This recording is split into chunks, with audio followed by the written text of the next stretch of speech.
What is up, guys, and welcome back to a brand new video. Today we're here for round number 5 here for season 2 of career mode, the Spanish Grand Prix. In the standings there you can see both myself and Pascal are right up there in the results after yesterday's episode of career mode. So things are looking really good for the team. We've got another engine upgrade that's being already applied to the car and is ready to go for this Spanish Grand Prix. So I'm just gonna give you guys a bit of forewarning here because we're set for a pretty wet weekend. I think practice 2 is going to be fully wet.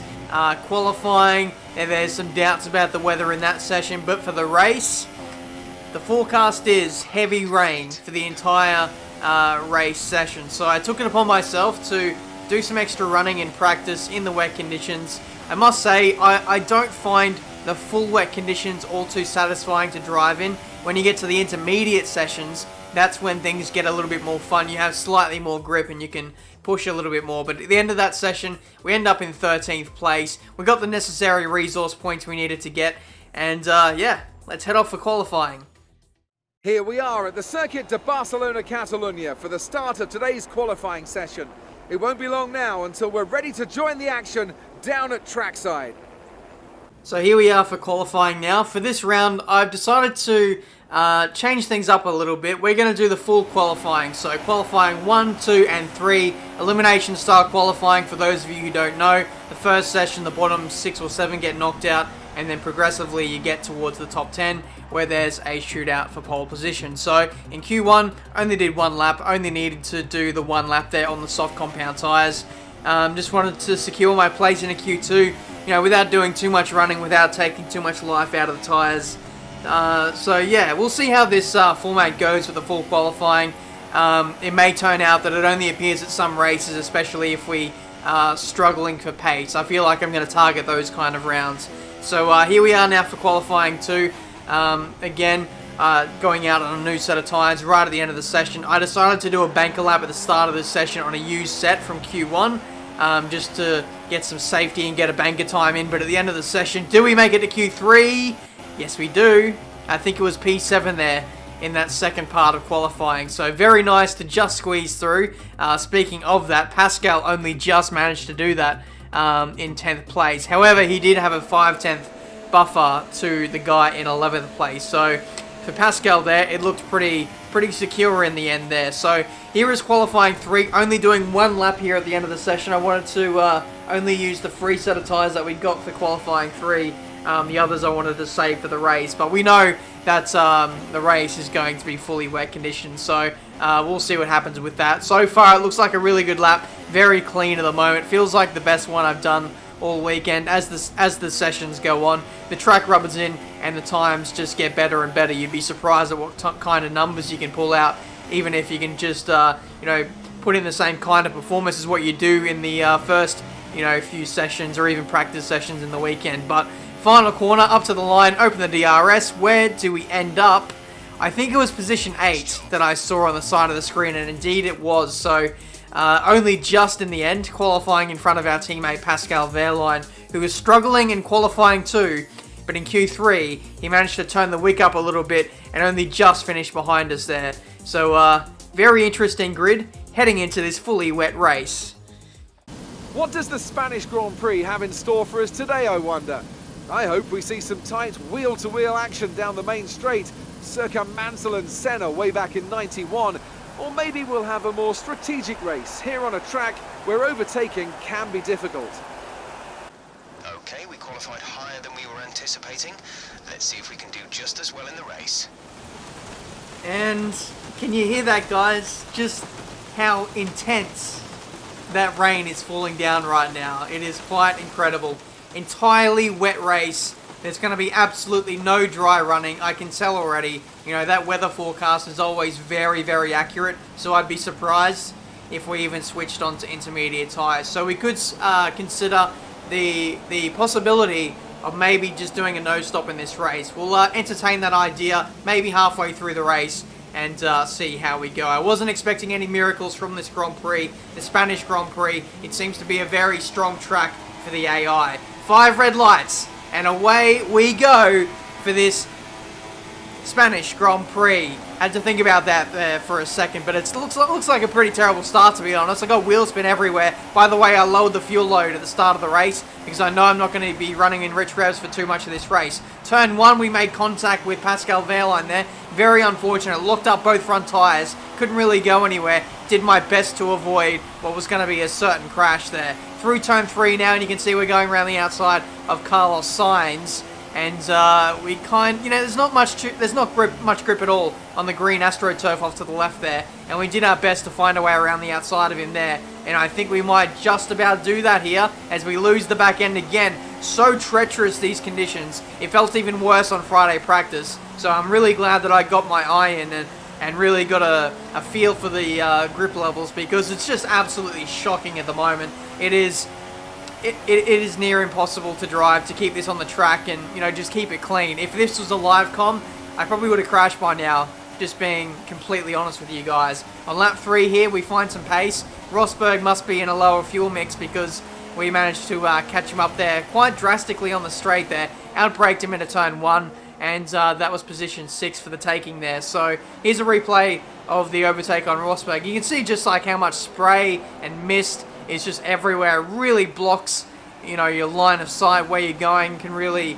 affect, picking braking markers and your turning points for some corners. And now this is a few laps later. I think lap 6 or 7. These guys up ahead, they're not really getting away, the Red Bulls. They're just kind of keeping the race to a, I don't know, they're just like controlling the race like I was, whenever I get to the lead. So I'd imagine maybe as the laps go on, they'll get more comfortable. The Red Bull is supposed to be really good in real life when it comes to rain conditions. So those guys are always going to be one to watch when the rain comes down. Once again, touching a wheel on the AstroTurf there. Lost the back end, absolutely no grip there. And Rosberg doesn't need a second invitation. He goes up the inside through turn 4. And we try and hold around the outside. I think we just about managed to do that with better momentum and using up the life of the tyres. Just that little bit more to stay in front of Rosberg. And yes, we do just about hold on to position 6. So for the first 10 laps of this Grand Prix, I was really just trying to find my feet. As you can see, just losing the back end there, it's really hard to get a feel for the car and just try and suss out how much grip you have and how much you can push. In the next pit window, opening in 2 laps, 4 wets in 2 laps. And the engineer is telling us about switching on to a set of wet tyres. But I can tell you guys, from here on in, I don't believe I'm going to stop in this Grand Prix. So like I was saying before, my pace in the first 10 laps, it wasn't the best. But like once I really got used to the conditions, I felt like my pace with the AI really neutralised. And I felt like we were kind of on level footing for the rest of the Grand Prix. So lap 17 heading on to 18. A lot of the leaders now making their stops. We move up into P3. I'm guessing that everyone else, yes, they have made their stop at this point. And now we lead this race with 14, 15 laps to go. You can see the tyre wear there is actually not too bad for how long we've been on our wet tyres. 41% was the worst tyre. And as you can see there, the pit window is scheduled to end on lap 29. So if you go by that reckoning, the tyres should be in a fairly good state, even by lap 29, because they wouldn't leave the pit window that wide open, or they wouldn't leave the pit window till that point if they didn't think the tyres could go that long into the race and still be in a decent condition. So all we've got to do is stretch out the tyres an extra 4 laps beyond the actual pit window, and we'll make it to the end on a no-stop strategy. The thing is, we've got 3 angry cars behind us, Ricciardo, Verstappen and Sebastian Vettel. I assume that train is going to get bigger as this race goes on. As long as I can keep these guys behind me, we're going to see the likes of Raikkonen, Rosberg and also Hamilton join onto that queue as well. Lost the back end there like crazy through turn 3. I'm really just trying to push as hard as I can now. To just keep in front of these guys. I don't think tyre wear is really too much of an issue, just so long as I can keep the pace up and stay in front of these guys. That's going to be the main issue of us winning this race. Ricciardo, meanwhile, going for a bit of a lunge up the inside through turn 10. I believe he locked up the front tyres there, kind of skated on into the side of us there, but either way, we carry on. We still lead this race with 7 or 8 laps to go. That's Renault there. Just completely, he got out of my way, but he completely blocked the Red Bulls and potentially gave some damage to Daniel Ricciardo there. So we'll need to watch out for that. At the moment, tyre wear still not too bad, 55%. Once it gets beyond 60%, then the tyres really start to, lose performance. But at this stage, for how long we've been in this race, they're doing really, really well. But meanwhile, this is Ricciardo again going for another lunge. He actually went so far deep in there into that turn 10 corner that he almost shoved us wide, and we almost lost the position to Max Verstappen there. He locked up all the tyres going into there. Very surprised that we actually didn't end up crashing there. Ricciardo hangs on to P2 for the moment, and with 3 laps to go, the order is still thereabouts the same, with Ricciardo behind me, Verstappen in P3, we still got Vettel in P4, but now you can see the likes of Hamilton and Raikkonen have caught up, and look at that train, it's absolutely huge. It stretches back from first all the way down to 5th or 6th, so we absolutely don't want to lose these positions now at this point in the race. We put all of our eggs in the no-stop basket. We don't want to lose it right at the death here at the final lap. The intensity has just kicked up another notch. You can see even Daniel Ricciardo now is challenging me on the straights, where previously up until this point, Ricciardo really hasn't been a threat on the straights there. So we'll have to wait and see how this turns out here. It's the last lap now. Last thing we want to do is, rush into a corner too quickly and then give up the position. Just take it nice and easy. Try and just get through to the 3rd sector and just hold on to this track position with everything we have. We're using every ounce of the tyres now, every ounce of the fuel. You can see we are on the limit in terms of fuel, plus 0 laps. So we are right on the brink of staying, or finishing this race with the amount of fuel that we have on board. Actually, we're 0.008 as I look closely at my preview window screen, which is actually quite small to be fair. But as you can see, on the exit of every corner around this Spanish Grand Prix circuit, we're just squirming on the exits, trying to get on the power as early as we can. Here's a real danger spot for Ricciardo, where he's always lunched up the inside into turn 10. We managed to cover him off there, and I think from here, we might just about hold on to it, so long as we can not make a mistake. Don't pinch a brake here coming into a corner. Try and keep it as smooth as we can on the exits, even though we're just sliding on the exit of every single corner here. I missed that apex. Tyre wear is 72%. Just 2 more corners to go in this Spanish Grand Prix, and Manor will have 3 race wins on the trot. Unbelievable is the only superlative to describe Season 2 so far. It's another win. Absolutely awesome. Just amazing. Well done.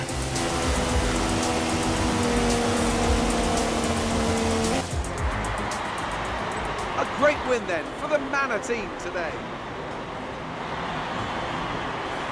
And I have to wonder, Anthony Davidson, just what set them apart from the competition here.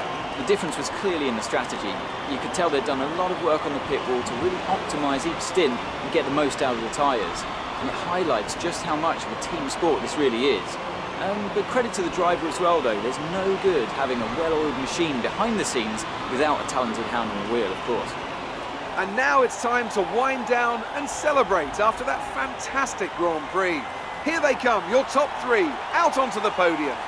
Did you see my front nose cone there? It was half of it was missing, but somehow there was no damage to the front wing. It allowed us to continue on and win that race. I believe that was contact with our teammate Pascal Wehrlein at turn 1. That's the only instance I can remember where I made, front to rear contact with another car over the course of that race. But unbelievable result, guys. You can't believe, how crazy that, how well I had to drive to execute that strategy. I had to stay, really close to the leaders for halfway, a good chunk of that race, and then re-emerge in the lead once they all made their stops. Then I had to make sure I kept the tyres in check and, just looked after it. Didn't make any mistakes to the end of the race.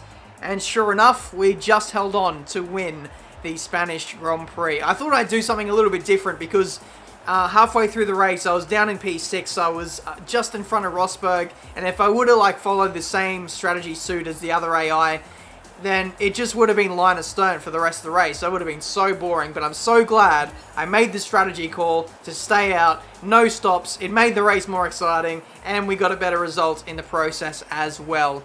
And when you look at the driver's standings, that is absolutely incredible as well. Only 1 point away from Daniel Ricciardo at the top of the drivers' standings.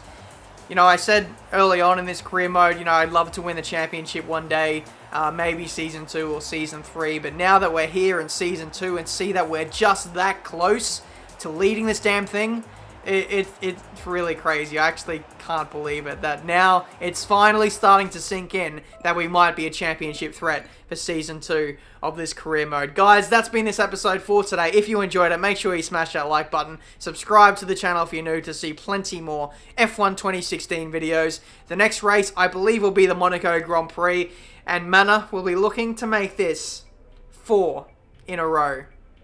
Let that sink in. Absolutely mental. Thank you guys so much for watching. Until my next video, I'll see you next time.